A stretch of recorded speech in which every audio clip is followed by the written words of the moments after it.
Welcome to Olympian Water Testing, giving you the best in water analysis. Today we're looking at Global Seafood Alliance with the implications of excessive water iron to fish health and some mitigation strategies. Now this is something we may not think of. We do think of methyl mercury when we think of fish, but do we think of iron? And that's not something we actually consider, although not regularly mentioned as an issue. In most aquaculture operations, iron may be a serious issue in hatcheries that depend on well water. So this is something we need to look in. Now, we can see that iron, chemical symbol Fe, is the most abundant element or metal in the Earth's crust and an essential element for life. However, elevated levels in the water from anthropogenic activities or naturally occurring can cause adverse effects in aquatic animals. And adverse effects include oxidative injury to various organs and physical damage to the gills. So this not only can get in water like mercury and hurt fish, but they can actually cause fish potential harm. Despite the widespread and potential harm effects of elevated iron, it is designated as a non-priority pollutant in the United States with a national water quality guideline as being below 1 milligram per liter. And the recommendation is based on field observations of a single iron-polluted stream in the state of Colorado in the mid-1970s. In fact, iron is considered a secondary contaminant, meaning it is not considered dangerous and only affects the aesthetics and taste of water.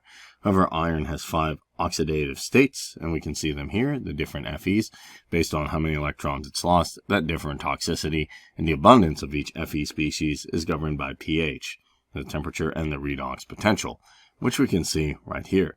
Now, in aquatic environments, ferrous, which is a specific type of iron, ferric, water insoluble, and most common, well water, has little to no dissolved oxygen, and therefore contains more ferrous iron, which has a higher toxic priority to aquatic animals. And this is mainly due to causing oxidative injury, the damage sustained by cells and tissues that are unable to keep up with free radical atoms and unpaired electrons, making them chemically reactive production. And typically minnows are more sensitive to iron exposure than catfish or salmonoids. Because ferrous iron dissolves in water and thus is clear and colorless, it may not be obvious that the iron could be an issue to fish hatchery or rearing facilities. On the other hand, oxidized iron in the form of ferric iron is less toxic and causes a rust coloration to the water, is more easily removed through physical means. The toxic action of ferric acid is more related to the smothering of eggs in hatcheries or clogging of the gills that reduce gas in areas of high dissolved iron. It is more common for fish farmers to oxidize ferrous irons into ferric iron through splash towers, and this can be followed by water filtration using sand filters in sediment tanks and traps, and subsequent remove iron through backwashing in some hatcheries. Micron filters are used to minimize iron loads, but require routine washing of filters. And we can also see here what's going on, and there's different methods to mitigate that. And there's different perspectives. Now, as we know, iron's not usually cited as a problem. We talk about lead, mercury, arsenic, those are the dangerous ones.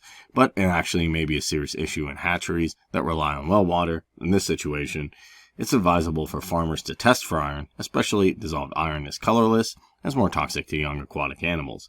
Oxidation and mechanical filtration can be highly effective on small-scale systems. Beyond hatchery at a larger scale, such as in an aquaculture grow-out operations, dietary supplements may be more feasible to safeguard against ferrous iron intoxicity. So with that being said, a good way to protect fish and also a good way to make sure that aquaculture is in good shape is to periodically test your water for high levels of iron so that you know what's going on.